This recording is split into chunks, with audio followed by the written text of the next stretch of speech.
A by the way ઢબુડો ખરો ને એને હમણાં પંખામાં આંગળી નાખી દીધી. બોલો. અરે બાપરે, એ તો સારું છે કે પંખો બંધ હતો. તો પણ બંધ હતો પેલા બોલ ને. કેવા ટેન્શનમાં આવી ગયા. સોંગ વગાડ, મજા આવી ગઈ. બાપરે બાપ, સિગરેટ તો એટલી બધી ખરાબ ને. એટલે તું નથી પીતો ને પહેલું? એટલે કાકી કોલેજમાં પીતો તો, પણ હવે ત્યારે પીતો તો, હવે નથી પીતો બિલકુલ. કોઈ દિવસ પીતો નહીં હો. મારા ભાઈના છોકરા પાસેથી શીખ. કોઈ દિવસ સિગરેટ નથી પીતો. બોલ, નેવર. કોની વાત કરે છે? આપણો ઢબુડો. તે ધબુડો હજુ 3 મહિનાનો છે. લી હવે જુલાઈમાં જ જન્મ્યો. ગમે તો પણ નથી પીતો ને. ના જ પીએ ને 3 મહિનાનો છોકરો પીતો હોય. તો તમે શું આને પ્રોત્સાહિત કરો છો? ના લી, પણ હવે ઉદાહરણ 3 મહિનાના છોકરાને ના અપાય. મારું આપને હું પીવું છું ક્યારે? હા યાર, ના આ નથી પીતા. હા, આમની પાસેથી શીખ. હા, પણ હું નથી જ પીતો કાકી. અને કાકી તમને ખબર છે, મને હમણાં એક ફિલ્મ ઓફર થઈ છે જેમાં પરણેલા માણસનો રોલ મળ્યો છે. ચાલો, શરૂઆત સારી છે. ભગવાનની ઈચ્છા હશે ને તો તને એક દિવસ બોલતા માણસનો પણ રોલ મળશે. ચૂપ રહો હવે. જેવું ને જેવું, બોલવા જ ના દે. કાકી એકદમ ચીડાઈ ગયા છે બ્રેકમાં.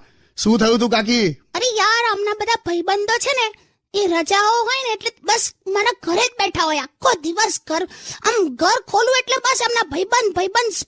એટલે પણ તો ઘર છે તો આવે યાર એ લોકો. યાર તો કોણ આવે બીજું? ઘરમાં કોણ આવે? તે કોઈ દિવસ જોયું કે આમ ઘરનો દરવાજો ખોલ્યો અને ગધેડા બેઠા હોય ને આમ કૂતરા હુતા હોય ને એમ? એવું નહીં, પણ તમને આમ આવા ફ્રી ટાઈમ હોય છે તો પછી મારી સાથે આવો ને મારા પપ્પાના ઘરે. મને છે ને તઈ નહીં ગમતું યાર. તારા પપ્પા જેટલો કંજૂસ કોચરો માણસ મેં નહીં જોયો. કેમ એવું કહો છો? તારા પપ્પા બાથરૂમમાં નાહવા જાય ને એટલે ત્યાં મને કપડાં પકડાઈને બહાર આમ ઉભો રાખે. પછી કે જમાઈ રાજ, મેં નાહવા બેસું છું, બાથરૂમની બહાર જે સાબુનું ફીણ આવે ને એમાં કપડાં ધોઈ નાખજો કે. જાવ ને યાર. ખરેખર મને ત્યાં નહીં એડજસ્ટ થવાતું જ નહીં. તને કહું, નળમાં પાણી પતી જાય છે ને આંખમાં પાણી રહી જાય છે. કોચરો સસરો. ચૂપ રહો. તે મેં કોઈનાથી ગભરાતો નહીં. એક ટાઈમ હતો જયારે મારા નામથી પણ લોકો ધ્રુજતા હતા. આ તો કેમ ધ્રુજતા હતા એ કોને? પણ શિયાળામાં તમે લોકોની રજા લઈને ભાગી જતા હતા, તે ધ્રુજે જ ને. તો આ બધું બોલવાની જરૂર છે? પણ તારે હું માંડ પેલો ખોફ તૈયાર કરું છું. આ કરો ખોફ. શું કરે છે લી? શું કરે છે? અરે કઈ નહીં આવે, આ બેગ ઉપર મૂકું છું. સાહેબ પેલી બાજુ મૂક, પણ આ એક્ઝેક્ટ મારા માથા ઉપર પડશે. ચિંતા ના કરો, આમાં તૂટવા વાળો કોઈ સામાન જ નથી. એટલે સામાનની ક્યાં માડે? એમાં માથું તૂટી જશે એમ સમજાવું છું તને. કઈ નહીં, માથું તૂટશે ને તમારું તો અંદરથી બહુ બધો બદામ જ નીકળશે. નથી, વેલ્યુ જ નથી મારી. મરી જઈશ ને પછી તને વેલ્યુ થશે. શું બોલો છો? તે હું મરી જઉં તો તું શું કરે? ઇન્સ્યોરન્સ કંપની વાળાને ફોન કરું, બીજું શું કરું? જોયું આખું બધું તું વિચારીને જ રાખ્યું છે તે. અરે મસ્તી કરું છું બાબા, તમને કઈ નહીં થવાતું. Okay, love you. પડી જો એની માને પડી. કીધેલું ને તને. સોરી બસ. યાર ત્યારે કાકી એક કમ્પ્લેન કરી. હા, મને કે હંમેશા તમે એમની સાથે બહાર જવા માટે ટાળો છો યાર. કોણે કીધું? કાકી જ કે ને. કોણ કે? એટલે બધે નથી આવતા એવું નથી કીધું, મારી સાથે મારા ઘરે રોકાવા નથી આવતા એવું કીધું. પણ મને નથી ભાવતું યાર. તઈ કેટલા હાંકડા માકડામાં હુવાનું આવે છે ને મારા ભાગે. અરે નવું ઘર જે લીધું ને હમણાં, એમાં એટલા બધા જણ છે ને કે પછી તમને એટલા માટે પેલા જૂના ઘરે સુવાનું ગોઠવીએ છે. આખું ઘર તમારું. આખામાં એક જ રૂમ છે. હવે તારે એક જ રૂમમાં, એ જ રૂમમાં બાથરૂમ, એ જ રૂમમાં રસોડું, ત્યાં જ હુઈ જવાનું. કેવું યાર, પથારી પાથરીને હુઈ જઉં છું ને તો મારું મોઢું ડ્રોઈંગ રૂમમાં હોય છે અને પગ બાથરૂમમાં હોય છે. પેલે દિવસે મને રાત્રે એકી લાગી તો તું નહીં માને, ટોટલી મારું શરીર તો ડ્રોઈંગ રૂમમાં જ હતું. પણ બસ ના આવશો. ઓકે, ગીત વગાડ.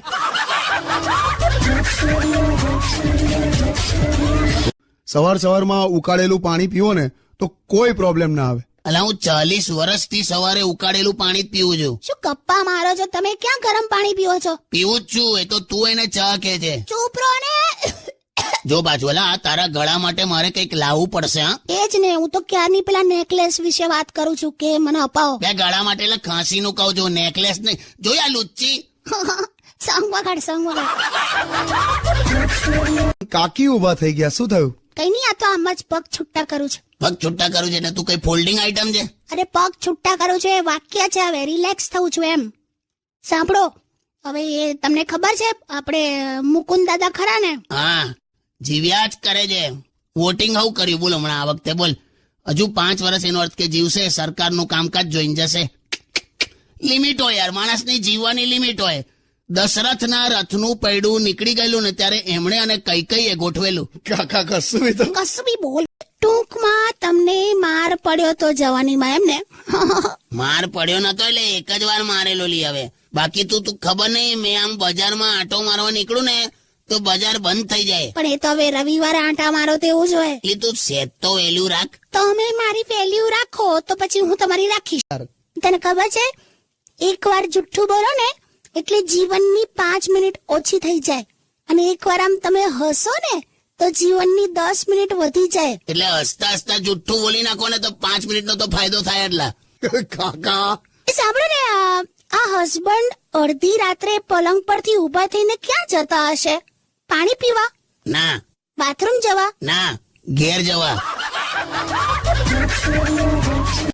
કાકી હવે તમારા મેરેજ થઈ ગયા છે, હવે જો તમે ગૌરી વ્રત કરો ને તો એવું લાગે કે તમે કોઈક બીજાની શોધમાં છો. હવે તમે પણ છે ને બીજી છોકરીઓને જોવાનું બંધ કરી દો. તમે કમિટેડ છો. એ કેવું લા, માણસે ઉપવાસ રાખ્યો એટલે મેનુ કાર્ડ તો જોઈ જ શકે ને યાર. એટલે અમારા સોસાયટીમાં સાંજે ફંક્શન છે ને, તો મીનાક્ષીબેન ની ત્યાં જવાનું છે. હું નથી આવવાની એના ઘરે. મારે અને એના ઘરના એકેય માણસો સાથે બનતું નથી. લાસ્ટ ટાઈમ યાદ છે ને, હું ગઈ હતી, એક પણ જન મારી સાથે હસીને વાત નતું કરતું. લા પણ એ બેસણું ચાલતું તું, કોણ હસીને વાત કરે? એટલે અમારા સોસાયટીમાં સાંજે ફંક્શન છે ને, તો મીનાક્ષીબેન ની ત્યાં જવાનું છે. હું નથી આવવાની એના ઘરે. મારે અને એના ઘરના એકેય માણસો સાથે બનતું નથી. લાસ્ટ ટાઈમ યાદ છે ને, હું ગઈ હતી, એક પણ જન મારી સાથે હસીને વાત નતું કરતું. લા પણ એ બેસણું ચાલતું તું, કોણ હસીને વાત કરે? જો ભાઈ, ભાઈબંધોને ગાળો નહીં આપવાની. દરેક સક્સેસફુલ સ્ટુડન્ટ પાછળ સારા શિક્ષકનો હાથ હોય છે, અને દરેક ફેલ થનાર સ્ટુડન્ટની પાછળ સુંદર શિક્ષકનો હાથ હોય છે. જાઓ ને હવે કશું સોંગ વગાડ. પેલે દિવસે મેં આને એટલું જ કીધું કે મારે અપ ટુ ડેટ તૈયાર થઈને બહાર જવું છે, તો આણે બૂટને ઇસ્ત્રી કરી. તમારા માટે કર્યું. એટલે પણ કોઈ કન્સેપ્ટ હોય કે નહીં? આવે તમે મુરગીને ગરમ પાણી પીવડાવો તો કઈ બાફેલું ઈંડું ના નીકળે. હાટ! તું છે ને ટાઈમ ના બગાડીશ હા કોઈના. હા હવે પાછા બીજા છોકરાઓના કમ્પેરિઝન કરે જ બેઠી બેઠી. સારું, હવે નહીં જાઉં બાપ્પા. કેટલું ચીડાવ છો યાર. રાત્રે પણ તમે ઊંઘમાં મને ગાળો આપો છો. એ તો તને એવું લાગે છે, બાકી જાગતો જાઉં છું. શું? મેં તો છે ને દિવસમાં 2-4 વાર નાવા બેસી જાઉં છું. ભેંસ જેવી ફિલિંગ આવે.